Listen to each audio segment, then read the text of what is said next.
What we'll be doing today is we're going to be doing front brake pads on this one here. Pretty straightforward job. If you don't care about the different materials I'm going to talk about that are available for brake pads, go ahead and jump ahead in the video by selecting the chapter button. There are different options available. I'm going with some EBC organic brake pads. You do have the option to do organic, sintered, and semi-sintered pads, and essentially the sintered and semi-sintered have more metal. Bad thing is it'll wear out your rotor faster. Nice thing is it stops you much quicker. Great if you're racing or doing some extremely spirited back road cruising, but for me, this is my cruiser bike. I just ride around, I don't do anything aggressive, so the organic OE style pads are going to be perfect for me. And the brake pads that fit this bike will honestly fit quite a few different Vulcans. They'll fit the Vulcan 1500s, they'll fit the Vulcan 800, Vulcan 900, 1700, but for the 900, the one I'm working on, these guys will fit every year from 2006 to 2018. So as I mentioned, there's a few different types of material that we can get for these bikes. Some of the available materials are, like I said, organic. That's the OE style. It's going to be a softer brake feel. It's going to work in a lot of different conditions. It's going to be super quiet, going to be great for cold weather and your regular road cruising. That's what I do. You do an option for ceramic pads, which will run a lot cooler. They're low dust, a little bit more expensive, but they'll give you some great braking feel as well. You have sintered pads, which are an all metallic pad. They will eat up your rotors, but if you are out racing on the weekends, hitting the track, those are what you're going to want to use on your bike to give you some really good braking power. They do take a while to become, to work effectively in their heat range. They got to be heated up a little bit. And then you do have like a semi-sintered pad, which is kind of a combination of an organic and the metallic material. They will still eat up your brake rotors quite quickly compared to just organic, but they will give you a lot better stopping power. For the things I'm doing, just riding my bike around, cruising around, organic is perfectly fine. So we're gonna get busy removing these calipers on the front of the bike here so we can get these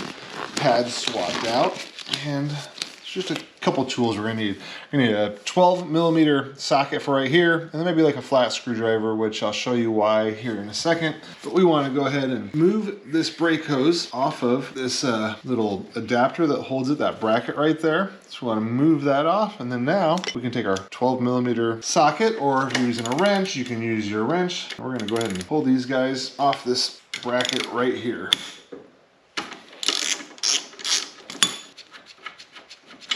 All right, just like that, these guys are gonna pull off. Now, there is gonna be this caliper, gonna have some little cotter pins that hold on the pin that goes through the brake pads, the front and rear brake pad that holds it to this caliper. So we're gonna go ahead and take a flat screwdriver, get that guy pulled out like that, and that is going to allow us to start getting this pin out here, which just spin it around a little bit. It doesn't need a ratchet or nut or anything, but kind of spin it around a little bit.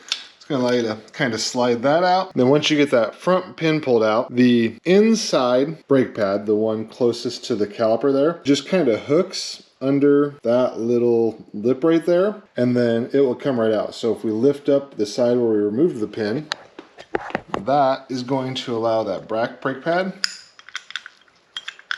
to come out of there, just like that. So we can pull that one out. And now the front pad, the one that's furthest away from the body of the caliper there, we're gonna simply lift up where that pin had gone through, and it's gonna allow us to get past this little lip right there and then slide that off the bracket. Lift it up, it's gonna allow it to get past that, and then it comes off just like that.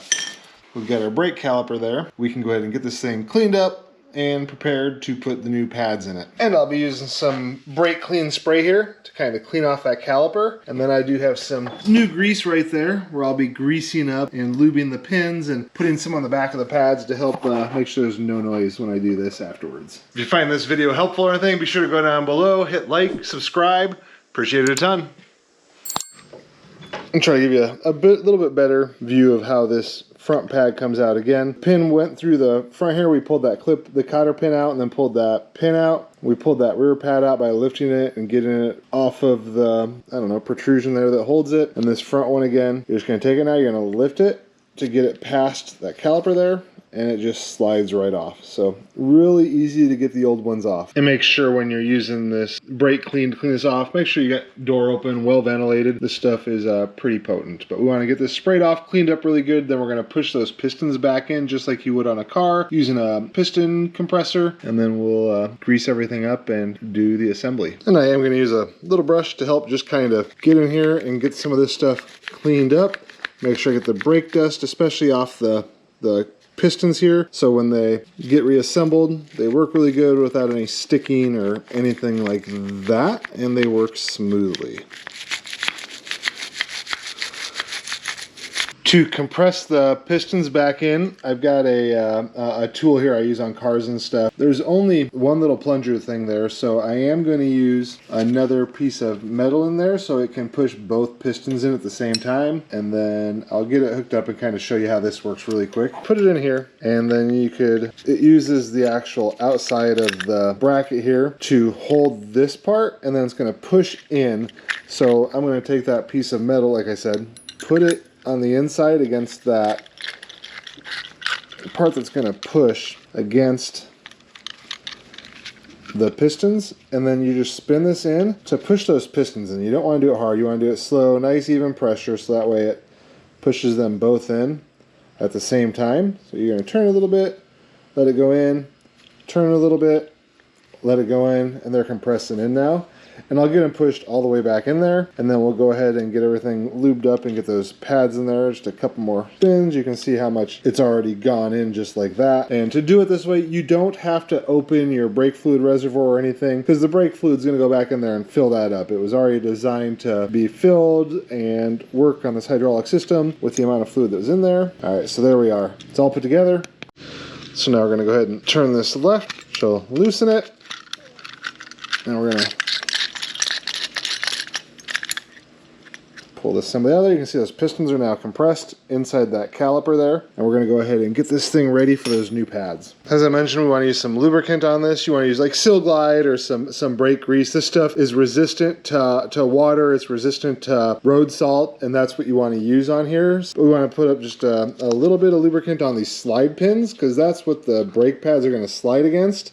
And that's generally where you'll get noise, if you're getting noise from your brakes during like braking and stuff like that, because those brake pads are sliding against there, making it squeak a little bit. So we just want to get that lubed up before we put those new pads on here. Another area where you want to apply a little bit of grease is up here on the top of this housing, again, just where those pads might ride against that, just so that way you can avoid any noises that you might get along there. Now what we're going to want to do is take the brake pads, and then these are the new ones. Make sure you don't get any grease or anything on the actual pad material, so switch your gloves or do whatever.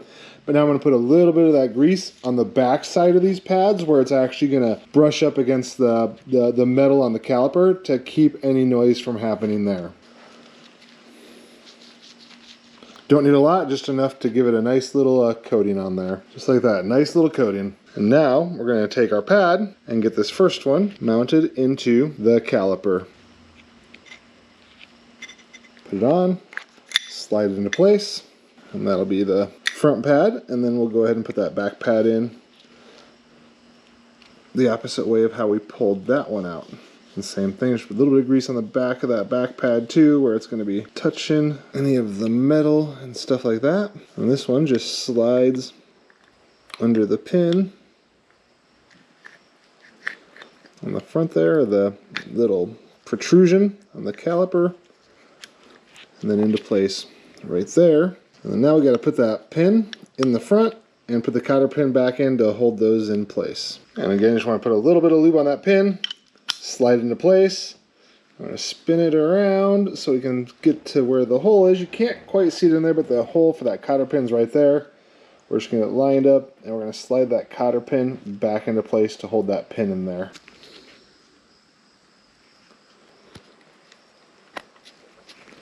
Just like that. So now that pin's back in place, everything is lubed up, and we can get this guy now put back on the bike and bolted into place. And when you're doing this, there's this bracket here that you can move by hand. You're going to have to pull this back a little bit to be able to get those pads spread apart to get over your rotor. And we just line it all up and bolt it back into place.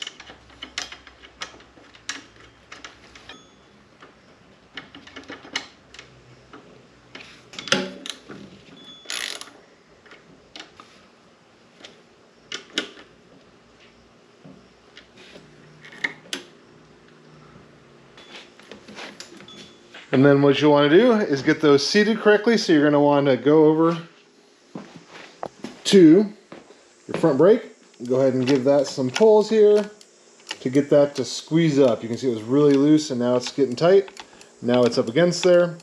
And you'll want to just give this a quick spin. Make sure you've got no issues there, which you won't. Should be all good as long as everything went back together. And for you, those of you wondering, those torque specs for those bolts right there, about 25 foot-pounds for these front ones there. So there we have it. New brake pads installed.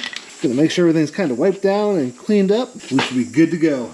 What you'll want to do after you get your brake pads put on, take your bike out about 30 miles per hour and come to a stop and do that like 5 times or so. Give it a little bit of time between each set of doing that. So that way the brake pads have a chance to break in, transfer some of the material from the pads to the rotors, lets them work more effectively. Don't want to go out and just jump on the highway without doing this process first because your brakes won't be as effective. And there you have it, guys. Now you can do your own brake pads on your Vulcan or any other motorcycle. It's super simple. Thanks for checking out the video and until next time.